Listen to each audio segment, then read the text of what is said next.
வணக்கம். நான் கண்ணன் பேசுறேன். Not a SEBI registered analyst. So இது ரெக்கமெண்டேஷன்லாம் கிடையாது. இது ஜஸ்ட் என்னோட ஐடியாஸ உங்களோட ஷேர் பண்றேன். நிஃப்டி இண்டைஸஸோட வியூவ பார்த்துருவோம். கன்சாலிடேஷன் ஜோன்ல இப்போ வந்து நிஃப்டி வந்து ட்ரேட் ஆயிட்டு இருக்கு. Which is between 22,000 to 22,700. So இந்த 22,000 மார்க்கெட் வரும்போது ஒரு ஹையர் அ வால்யூம்ல ஒரு செல் ஜெனரேட் ஆன மாரி இருக்கு. பட் அத வந்து கிராஸ் பண்ணி 22,700 வரைக்கும் மார்க்கெட் போச்சு. அங்க திரும்பவும் ரெசிஸ்டன்ஸ் ஆயிட்டு, மறுபடியும் மார்க்கெட் வந்து இன் பிட்வீன் ஜோன்ல வந்து ட்ரேட் ஆயிட்டு இருக்கிறதால, இந்த கன்சாலிடேஷன் ஜோன்ல இருக்குன்றத நம்ம வந்து கன்ஃபார்ம் பண்ணியிருக்கோம். ஸோ பிட்வீன் 22,000 to 22,700 வந்து ஒரு கன்சாலிடேஷன் ஜோன். இந்த ஜோன வந்து ஹையர் சைட் பிரேக் பண்ணா அப் ட்ரெண்ட்ல போறதுக்கு ப்ராபபிலிட்டிஸ் இருக்கு. டவுன் சைட்ல பிரேக் பண்ணா டவுன் சைட்ல வரதுக்கு தான் ப்ராபபிலிட்டி இருக்குன்றது ஒரு வியூ, ஒரு மேக்ரோ வியூ நம்ம தெரிஞ்சுக்கிறது பெட்டர் எப்பவுமே. ஏன்னா எந்த சைட் போகுன்றது இன்டெசிஷன் மோட்ல இருக்கும்போது நம்ம வந்து சரியா வந்து கால்குலேட் பண்ண முடியாது. அதுக்காக தான் வந்து சொல்றேன். If suppose market closes above 22,700 on close basis அப்படின்னு வரும்போது ரெசிஸ்டன்சஸ் ஆர் 23,000 to 23,500. இந்த ஜோன்ஸுக்கு போறதுக்கு probabilities are more. Suppose market closes below 22,000 அப்படின்னு வரும்போது சப்போர்ட்ஸ் ஆர் அட் 21,500 அண்ட் 21,200. இந்த ஜோன்ல வரதுக்கு நிறைய ப்ராபபிலிட்டி இருக்கு. இதுதான் வந்து view. And closes about 22,700 pulleys மாதிரி வச்சுக்கலாம். Closes below 22,000 Paris. இது நிஃப்டி வியூ. அண்ட் இது கூட வந்து ஃபின் சர்வீசஸ் நிஃப்டி வந்து கொஞ்சம் நல்லா சப்போர்ட்டிவாகவே இருக்குது. Because of the MSME loans வந்து இன்க்ரீஸ் பண்ணியிருக்காங்க. அண்ட் பேங்கிங்கில் வந்து லிக்விடிட்டி இன்ஜெக்ட் பண்ணியிருக்கேன் பண்ண போகிறோம் அப்படின்றத வந்து கவர்மெண்ட் அனௌன்ஸ் பண்ணியிருக்கு. ஸோ இது ரெண்டுமே வந்து ஃபின் நிஃப்டிக்கு வந்து ரொம்ப ரொம்ப இம்பார்ட்டண்ட் நல்ல இன்ஃபர்மேஷன். ஸோ இது பொறுத்தளவுக்கு அபவ் 23,400 ஃபினான்சியல் சர்வீசஸ் நிஃப்டி வந்து அபவ் 23,400 வந்து ஸ்ட்ராங். 23,800, 24,400, 25,000 லெவல்ஸுக்கு போகிறதுக்கு மூவ் பண்ணுறதுக்கு probabilities are more. Worst support 22,300. 22,300க்கு கீழே மார்க்கெட் க்ளோஸ் ஆகும்போது மட்டும் நம்ம வந்து கொஞ்சம் கேர்ஃபுல்லாக இருக்கணும். ஃபின் நிஃப்டி சர்வீசஸில் இதில் வந்து கொஞ்சம் ஃபண்டமெண்டலி ஸ்ட்ராங் ஸ்டாக்ஸை வந்து டெஃபினட்டாக நம்ம கோ த்ரூ பண்ணி பார்க்கணும். All banking stocks and NBFC stocks இதில் எல்லாம் ஃபண்டமெண்டலி ஸ்ட்ராங் கம்பெனி என்ன, ரிசர்வ்ஸ் நல்லா இருக்கிறது என்ன, கன்சிஸ்டண்ட்டாக வந்து ரிசல்ட்ஸில் வந்து கன்சிஸ்டண்ட்டாக நல்ல ரிசல்ட் கொடுத்துட்டு இருக்கிற ஸ்டாக்ஸ், இது எல்லாமே share capital, reserves and borrowings எவ்வளோ பண்ணியிருக்காங்க, இது எல்லாமே நம்ம வந்து ஃபண்டமெண்டலாக ஃபுல்லாக செலக்ட் பண்ணி அதில் இருக்கிற ஒரு நல்ல கம்பெனிஸை செலக்ட் பண்ணி பண்ணும்போது நம்மளோட இன்வெஸ்ட்மெண்ட் வந்து க்ரோ ஆகிறதுக்கு வந்து நிறைய ப்ராபபிலிட்டி இருக்குது. இதுதான் வந்து ஃபின் நிஃப்டியில் ஒரு பாசிட்டிவிட்டி இருக்குது. எப்படி போகுதுன்றதை பார்ப்போம்.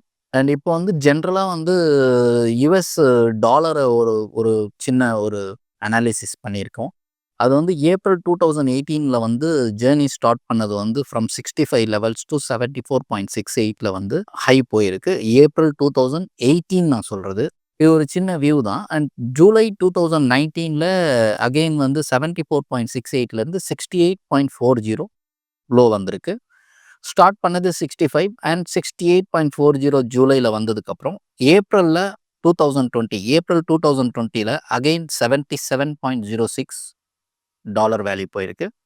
ஸோ அண்ட் பிப்ரவரி 2021 அகெயின் 72.30க்கு ஒரு ரீட்ரேஸ்மெண்ட் வந்திருக்கு 77 2025 பிப்ரவரி 2025 ஹை வந்து நான் சொல்கிறது இப்போ போன மாதம் ஹை வந்து 88.12.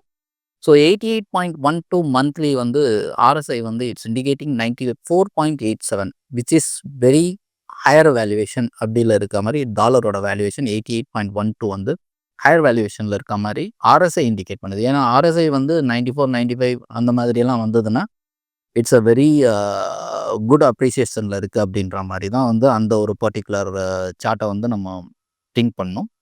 அண்ட் இப்போ ட்ரேட் ஆகிட்டு இருக்கிறது 87.13 ஃப்ரம் 94 ஃப்ரம் 88.12 87.13 ₹1 வந்து உங்களுக்கு வந்து குறைஞ்சி வந்திருக்கு. $1 வந்து குறைஞ்சி வந்திருக்கு. இன் பிட்வீன் திஸ் ஜேர்னி ஃபுல்லாக கம்ப்ளீட் ஜேர்னி நம்ம எடுத்தோம்னா ஃப்ரம் 2018 to 2025 வரைக்கும் நம்ம எடுத்தாலே ஆர்எஸ்ஐ வந்து 40க்கு கீழே வரவே இல்லை. இந்த டாலர் பெர்ஸ்பெக்டிவ்ல சொல்கிறேன். ஆர்எஸ்ஐ 40க்கு கீழே வரவே இல்லை. இன் 2011 வந்து டாலர் வேல்யூவேஷன் வந்து 44 வரைக்கும் வந்திருக்கு. அப்போ ருப்பி வேல்யூவேஷன் ஹையர்ல இருந்தது. ஸோ டாலர் வேல்யூ 44 வரும்போது அந்த டைம்ல வந்து ஆ நெறைய நெறைய மார்க்கெட்ல இருக்கவங்கலாம் பேசுனது என்னன்னா, யுஎஸ் டாலர் வந்து ஒரு டிஷ்யூ பேப்பர் மாதிரி ஆயிடும் அப்படின்ற மாதிரிலாம் ஒரு பெரிய கமெண்ட்ஸ் எல்லாம் வந்தது. எப்பவுமே அந்த மாரி எக்ஸ்ட்ரீம் லோயர் சைட்ல வந்தாச்சுன்னா, வேல்யூவேஷன் இந்த ஒரு பாயிண்ட் வந்து வந்துரும். அதுக்கப்புறம் வந்து அது பிக்கப் ஆக ஆரம்பிச்சுரும். ஸோ இன் பிட்வீன் 44லருந்து டெவலப் ஆன 2011 44லருந்து டெவலப் ஆன யுஎஸ் டாலர் வந்து இன்னைக்கு வந்து 88.12 வரைக்கும் பெரிய அப்ரிசியேஷன் கிடைச்சிருக்கு. அண்ட் ஆர்எஸ்ஐ அட் 94.87ன்றது ஒரு இம்பார்ட்டன்ட் பாயிண்ட். ஸோ இது என்னோட ஓன் வியூ. இங்கேருந்து மார்க்கெட் வந்து டாலர் வந்து கொஞ்சம் குறையறதுக்கு probabilities are more. With help of ஆர்எஸ்ஐயை வச்சு நான் சொல்கிறேன், டெக்னிக்கலை வச்சு சொல்கிறேன். ஸோ இங்கேருந்து குறையும் பட்சத்தில் டாலர் வேல்யூ 88 இப்போ இருக்கிறது வந்து மேபி ரிஸ்கி. இங்கேருந்து நம்ம வந்து ஆர்எஸ்ஐ 60 வரைக்கும் கூட வரலாம். தட் இஸ் ஆர்எஸ்ஐ 60 அப்படின்றது நான் வந்து ஆர்எஸ்ஐயை வச்சு பேசும்போது ஆர்எஸ்ஐ 94லேருந்து ஆர்எஸ்ஐ 60 கூட வரலாம். அந்த நேரத்தில் வந்து it may correct up to 85 to 82 levels வரைக்கும் கரெக்ட் ஆகிறதுக்கு ப்ராபபிலிட்டிஸ் ஆர் மோர். சப்போஸ் 88க்கு மேலே போய் டாலர் ட்ரேட் ஆனாலும் அது வந்து கொஞ்சம் நம்ம ரொம்ப ரொம்ப கேர்ஃபுல்லாக தான் இருக்கணும். ஏன்னா பிகாஸ் ஹையர் சைடில் இருக்கிறதால ஒரு ட்ராப்பை கூட இருக்கலாம். ஸோ இந்த இடத்துல இருந்து மார்க்கெட் டாலர் வந்து கரெக்ட் ஆகுது அப்படின்னும் போது நம்மளோட ருப்பி அப்ரிசியேஷன் வந்து டெஃபினட்டாக இம்ப்ரூவ் ஆக ஆரம்பிக்கும். அதுதான் வந்து என்னோட வியூ. அதுக்கு தான் வந்து கன்க்ளூஷன் நான் கொடுக்கறது வந்து என்னென்னா, இன் பிட்வீன் 88லேருந்து குறைஞ்சி 85, 82, 80க்கெல்லாம் இது வர ஆரம்பிச்சதுன்னா, டாலர் வர ஆரம்பிச்சதுன்னா ருப்பி அப்ரிசியேஷன் இன்க்ரீஸ் ஆகும். நம்மளோட எக்கனாமி வந்து க்ரோ வந்து ஆகிறதுக்கு வந்து ப்ராபபிலிட்டிஸ் ஆர் மோர். இதுதான் வந்து நான் கன்க்ளூஷன் கொடுக்குறேன். அண்ட் பாண்டு பொறுத்தளவு US treasury bond. US treasury bond வந்து 2020ல வந்து 0.242% வந்து இருந்த பாண்டோட ஈல்டு 2024 அந்த ரேஞ்சில் 25 அந்த ரேஞ்சில் வந்து பாண்டோட ஈல்டு வந்து 4.87 வரைக்குமே இம்ப்ரூவ் ஆயிருக்கு. ஸோ யுஎஸ் ட்ரெஸரி பாண்ட்லேயும் வந்து பெரிய மொமெண்டம் கொடுத்துருக்கு. அண்டு யுஎஸ் டாலரும் வந்து பெரிய மொமெண்டம் கொடுத்துருக்கு. அதுக்கு தான் வந்து ஃபண்டு வந்து வித்ட்ரா ஆயிருக்கு. வித்ட்ரா ஆகிட்டு அங்கே போயிருக்கு. ஸோ அது ஒரு ஹையர் வேல்யூவேஷன். இந்த சென்ஸ் ஒரு ஹையர் வேல்யூவேஷன் போகும்போது அங்கேருந்து லிக்விட் பண்ணுவாங்க. அங்கேருந்து லிக்விட் பண்ணிவிட்டு எந்த மார்க்கெட் வந்து கொஞ்சம் ரீசனபிளாக இருக்குன்னு பார்த்தா அந்த மார்க்கெட்டில் வந்து அவங்க ஃபில்அப் பண்ணுறதுக்கு தான் அவங்க பிளான் பண்ணுவாங்க. அதுக்குள்ளே வந்து நம்மளோட கரெக்ஷன்ஸ் கொஞ்சம் ஓவர் ஆகிறதுக்கும் ப்ராபபிலிட்டிஸ் ஆர் மோர். அது நிஃப்டி லெவல்ஸ் நான் முன்னாடியே சொன்னேன். ஸோ இது எல்லாமே ஒரு ஓவரால் வியூ நான் வந்து யுஎஸ் மார்க்கெட் பற்றி கொடுத்துருக்கேன். And but Trump tariff plan வந்து இம்பேக்ட் என்ன ஆகும் இந்தியாவில் அப்படின்னும் போது என்னென்ன பிளான்ஸ் ஆல்ரெடி இருக்குது அப்படின்னா, எலான் மஸ்க் வந்து இந்தியாவில் இன்வெஸ்ட் பண்ணுறதுக்கு ரெடியாக இருக்கார், ஃபர்ஸ்ட் திங். அண்ட் ஆப்பிள் வந்து ஆல்ரெடி வந்து இங்கே வந்து பிளான்ட் எல்லாம் போட்டு எக்ஸிக்யூட் பண்ண ஆரம்பிச்சாச்சு. இப்போது எக்ஸ்பான்ஷனும் பெரிய லெவலில் போகிறதுக்காக வழி இதெல்லாம் வந்து நடந்துட்டுருக்கு ஆப்பிளோட இதில். ஸ்மார்ட் ஃபோன்ஸ் இன் இந்தியா வந்து பார்த்திங்கன்னா 15%லேருந்து 20% வந்து டேக்ஸ் ஆகுது. தட் இஸ் நம்ம வந்து இம்போர்ட் பண்ணுறது. நம்ம வந்து இங்கேருந்து இம்போர்ட் பண்ணுறது. தட் இஸ் யுஎஸ்லேருந்து நம்மளுக்கு வர ஸ்மார்ட் ஃபோன்ஸ் அது வந்து 15%லேருந்து 20% டேக்ஸில் வந்து நம்ம வந்து கொடுத்து வாங்கிட்டுருக்கோம். அண்டு நம்ம இங்கேருந்து இந்தியாவிலேருந்து எக்ஸ்போர்ட் பண்ணுறது வந்து பார்த்திங்கன்னா யுஎஸில் வந்து 0 டேக்ஸ். ஸோ இதுதான் வந்து ரெசிப்ரோக்கல் டேக்ஸ் கொண்டு வரதா வந்து ட்ரம்ப் சொல்லியிருக்காரு. ஸோ அது எந்த அளவுக்கு இம்பேக்ட் பண்ணுன்றதை பார்க்கணும். ஏன்னா 15-20% ரெசிப்ரோக்கல்னும் போது 2 பக்கமே நம்ம கவனிக்கணும். First thing. செகண்ட் திங், இதெல்லாம் வந்து எந்தெந்த செக்டாருக்கு வந்து வீக்காக இருக்கும் அப்படின்ற பார்த்தோம்னா, pharma, health care, information technology, artificial intelligence, electronics and solar. இதில் எல்லாமே வந்து நம்ம வந்து இப்போது நம்ம பொறுத்தளவுக்கு எதை ரொம்ப கவனிக்கணும்னு பார்த்தீங்கன்னா, நம்மளோட இந்தியன் மார்க்கெட்ஸில் நான் சொன்ன இந்த செக்டாரில் வந்து எதெல்லாம் வந்து எக்ஸ்போர்ட்ஸ் நிறைய இருக்குது. அதாவது யுஎஸ்க்கு நிறைய வந்து எக்ஸ்போர்ட் பண்ணுற கம்பெனினா கொஞ்சம் அவாய்ட் பண்ணுறது பெட்டர். ஏன்னா இது ஏப்ரல் 2ஆம் தேதி அவர் வந்து டேரிஃபை பற்றி சொல்ல ஆரம்பித்ததுக்கப்புறம் வந்து இதோட இம்பேக்ட் ஜாஸ்தியாக இருக்கும். அது எப்படி இருக்கும்னு இப்போவும் தெரியாது நமக்கு. ஸோ அதனால் வந்து நம்ம ஓவராலாக வந்து எக்ஸ்போர்ட்ஸ் வந்து யுஎஸ் பேஸ்டு எக்ஸ்போர்ட்ஸ் ஜாஸ்தி இருக்கிற pharma, health care, information technology, artificial intelligence, electronics, solar, அதுக்கப்புறம் ஆட்டோ பார்ட்ஸ் இதெல்லாமே நீங்கள் ஆட் பண்ணிக்கலாம். எதெல்லாம் வந்து எக்ஸ்போர்ட்ஸ் பண்ணுற பர்சன்டேஜ் ஆஃப் ப்ரொடக்ஷன் வந்து ஜாஸ்தி எக்ஸ்போர்ட் பண்ணுறாங்களோ அந்த கம்பெனியில் கொஞ்சம் அவாய்ட் பண்ணுறது வந்து பெட்டர். அதுதான் வந்து இந்த டாரிஃபோட கன்க்ளூஷன். யுஎஸ்ல இருந்து பார்த்தீங்கன்னா, நெறைய வந்து இப்போ வந்து ப்ராசஸ் போயிட்டுருக்கு. தட் இஸ் NVIDIA வந்து currently working with India's Reliance industries on AI research. இதெல்லாம் வந்து ஒரு நியூ கான்செப்ட். இது வந்து ரிலையன்ஸ் இண்டஸ்ட்ரியோட ஒரு டை அப் போட்டுட்டு, ஆம் இங்க வந்து இந்தியால வொர்க் பண்றதுக்கு அவங்க பிளான் பண்ணிட்டுருக்காங்க.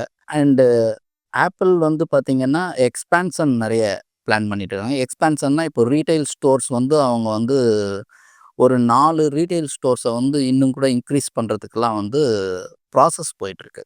அண்டு இப்போதைக்கு ஆப்பிளோட டோட்டல் ரெவென்யூ வந்து 45% of total revenue built in China. சைனாலருந்து தான் வந்து 45% வந்து அவங்களுக்கு வந்து ரெவென்யூ ஜெனரேட் ஆகுது. பட் அவங்க என்ன ஆப்பிள் என்ன பிளான் பண்ணியிருக்காங்கன்னா, அத வந்து 30%க்கு குறைக்கிற மாரி பிளான் பண்ணியிருக்காங்க. ஸோ 30%க்கு குறைக்கும்போது அந்த 15% ஆஃப் ரெவென்யூ வந்து இந்தியாவுக்கு வரதுக்கு ப்ராபபிலிட்டி இருக்கு. அதுக்கு தான் இங்க எக்ஸ்பான்ஷன்ஸ் ஜாஸ்தி பண்றதுக்கு பிளான் பண்ணியிருக்காங்க. ஸோ இது எல்லாமே வந்து இந்த டாரிஃபோட இதில வந்து இம்பேக்ட் ஆகுமா? இல்ல எப்படி ஆகுன்றத நம்ம பொறுத்து தான் பார்க்கணும். ஏப்ரல் 2க்கு அப்புறம். அதுக்கு முன்னாடி என்னென்ன இம்ப்ளிமெண்டேஷன் இருக்குலாம் பார்க்கணும். ஜெனரல் பாயிண்ட்ஸ் சொல்றேன். அதே மாதிரி இப்போ ஆல்ரெடி வந்து வியட்நாமுக்கு வந்து அவங்க டாரிஃப்ல வந்து பயங்கரமா வந்து இன்க்ரீஸ் பண்ணியிருக்காங்க. ஸோ அதுவுமே எலக்ட்ரானிக் கூட்ஸ்க்கெல்லாம் வந்து ரொம்ப ரொம்ப negative news. And FMCG sectors பொறுத்தளவு எஃப்எம்சிஜில வந்து இப்போ ஹிந்துஸ்தான் யுனிலிவர் இருக்கு. அதோட பெர்ஃபார்மன்ஸ் வந்து இப்போ கொஞ்சம் டிசப்பாயிண்டிங்கா தான் இருக்கு. That is on quarter result September quarter result வந்து பார்த்தீங்கன்னா, மாடரேட் குரோத் தான் 2% தான் காமிச்சிருக்காங்க. அண்டு சேல்ஸ் வால்யூம் ரைஸ் ஆயிருக்கிறதும் வந்து 3% தான். அது கூட நெட் ப்ராஃபிட் 4%லேருந்து 3%க்கு குறைஞ்சிருக்கு. அண்டு இதில வந்து ரொம்ப மெயின் வந்து இன்டைரக்ட் டாக்ஸ் வந்து ஜாஸ்தியா இருக்கு. ஸோ இது எல்லாமே வந்து என்ன பண்ணியிருக்குன்னா, உங்களுக்கு ஓவராலா வந்து குரோத்த வந்து கம்மி பண்ணியிருக்கு. அண்டு இப்போ வந்து அர்பன் அண்டு இதுவும் வந்து உங்களுக்கு வந்து அந்த அளவுக்கு வந்து பிசினஸ் இல்ல. பிசினஸ் கம்மியா இருக்கு.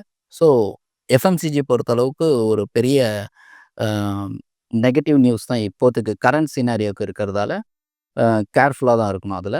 அண்டு நெஸ்லே பொறுத்த அளவுக்கும் அந்த அளவுக்கு வந்து அவங்களும் வந்து ஜூலை, செப்டம்பர் குவார்ட்டர் எல்லாமே வந்து குறைஞ்சி தான் இருக்கு கம்ப்ளீட்டா. ஸோ டிமாண்ட்ஸ் குறையுது அண்ட் கமாடிட்டி பிரைஸ் இன்க்ரீஸ் ஆகுது. இதெல்லாம் வந்து அவங்க வந்து பிரைசிங்ல வந்து சூட் அப் பண்ண முடியல. ஸோ அதனால வந்து இதோட ப்ராஃபிட் ரேஷியோ எல்லாமே வந்து அடிபடுறதுக்கு ப்ராபபிலிட்டி இருக்கிறதால, நம்ம வந்து எஃப்எம்சிஜி பொறுத்த அளவுக்கு நெக்ஸ்ட்டு என்னென்ன இம்ப்ளிமெண்டேஷன்ஸ் போகுதுன்றத பார்க்கணும். இதில இருக்கிற ஒரே ப்ளஸ் இன்ஃபர்மேஷன் என்னன்னா, எஃப்எம்சிஜிஸ் வந்து ப்ராடக்ட்ல வந்து இன் ஆல் ப்ராடக்ட்ஸ்ல பிரைஸ் ஹைக் பண்ணா மட்டும் தான் வந்து அந்த செக்டர் வந்து கொஞ்சம் க்ரோ ஆகுறதுக்கு ப்ராபபிலிட்டி இருக்கும். அண்ட் ரிலையன்ஸ் ரீட்டெயில்லயும் நம்ம வந்து பார்க்கும்போது, அங்கேயும் பிசினஸ் வந்து கம்மியா தான் இருக்கு. இதே மாரி தான் இருக்கு. ஸோ இது எல்லாமே எந்தெந்த ச ஸ்டாக்ஸ்ல வந்து ரிஃப்ளெக்ட் ஆகும்னு பார்த்தீங்கன்னா, all sectors like Godrej consumer, Dabur, Tata consumers எல்லாமே வந்து இதில டெஃபினட்டா மேரிக்கோ, பிரிட்டானியா எல்லாமே எடுத்துக்கலாம். ஸோ இது எல்லாமே எஃப்எம்சிஜில இருக்கிற அ எல்லா ஸ்டாக்ஸுக்குமே வந்து சேல்ஸ் வந்து டெஃபினட்டா சேல்ஸ் குறைஞ்சிருக்கு, ரெவென்யூ குறைஞ்சிருக்கு, நெட் ப்ராஃபிட் குறைஞ்சிருக்கு, டிமாண்ட்ஸ் குறைஞ்சிருக்கு. ஸோ இது வந்து ஒரு 1 ஆர் 2 குவார்ட்டர்ஸ் நம்ம பார்த்துட்டு, அதுக்கப்புறம் வந்து ரேட் ஹைக் அவங்க எப்போ பண்றாங்களோ, அப்போ பார்த்து நம்ம வந்து இன்வெஸ்ட் பண்றது வந்து ஆல்வேஸ் பெட்டர். இப்போதைக்கு இத கொஞ்சம் அ காஷியஸா இருக்கணும். ரொம்ப பெருசா நம்ம வந்து ட்ரை பண்ண வேண்டான்றது தான் என்னோட ஓன் அ இன்ஃபர்மேஷன்.